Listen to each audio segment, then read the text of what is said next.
l'orgasme vaginal sera inévitablement beaucoup plus difficile à atteindre.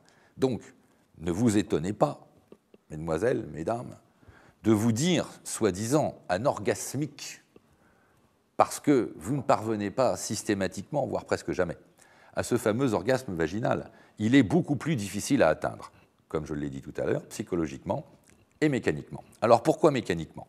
1, on l'a vu, parce que la femme n'a pas fait connaissance elle-même de son vagin. 2, qu'est-ce que le vagin comporte comme terminaison nerveuse permettant d'espérer ce fameux orgasme? Eh bien, malheureusement, pas beaucoup. Alors là, l'image est terrible, mais sachez-le. Le sexe féminin, quand on le regarde, au départ, nous avons les lèvres de la vulve, que l'on peut apparenter, si vous voulez, aux lèvres du visage. Ces lèvres, au départ, sont fermées ou ouvertes, ce qui va nous donner désir ou non-désir. Ces lèvres sont très sensibles et peuvent être source de plaisir féminin. Au-dessus des lèvres, nous avons le clitoris, qui lui aussi est extrêmement sensible.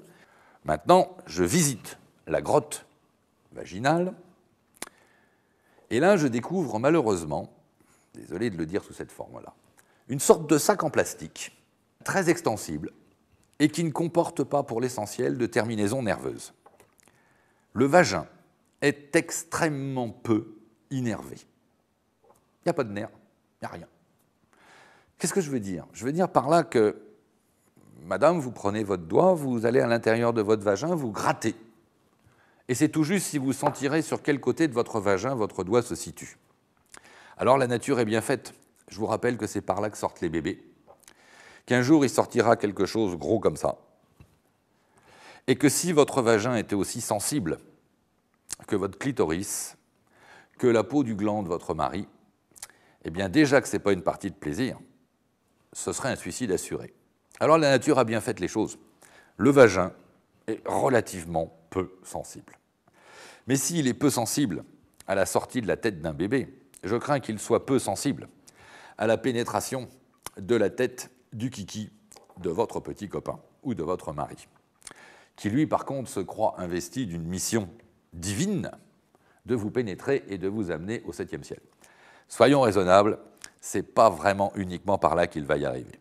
En prime, comme malheureusement le garçon a appris au travers de la masturbation, voire les sujets sur la masturbation, l'éjaculation précoce, à jouer avec son kiki d'une façon qui ressemble à tchic plouf, eh bien ce brave garçon va espérer qu'en rentrant dans votre vagin et en pratiquant un mouvement rectiligne de marteau-piqueur, il va vous emmener au 7e ciel. Malheureusement, s'il a un très gros kiki, il va aller taper dans votre utérus, qui n'est pas du tout érogène. Ça va vous faire mal. Vous allez peut-être penser être anormal. Non, ce monsieur ne sait pas s'y prendre. Ce n'est pas de sa faute, il ne sait pas.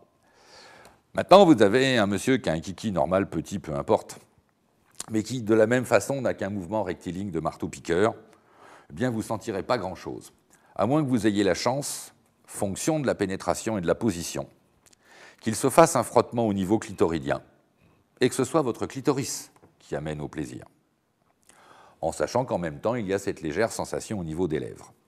Mais s'il s'agit juste d'une pénétration rectiligne à la méthode du pivert, toc, toc, toc, toc, toc, toc, toc, toc, vous risquez de vous ennuyer et de vous croire anorgasmique. Non, vous ne l'êtes pas, simplement, l'approche n'est pas la bonne.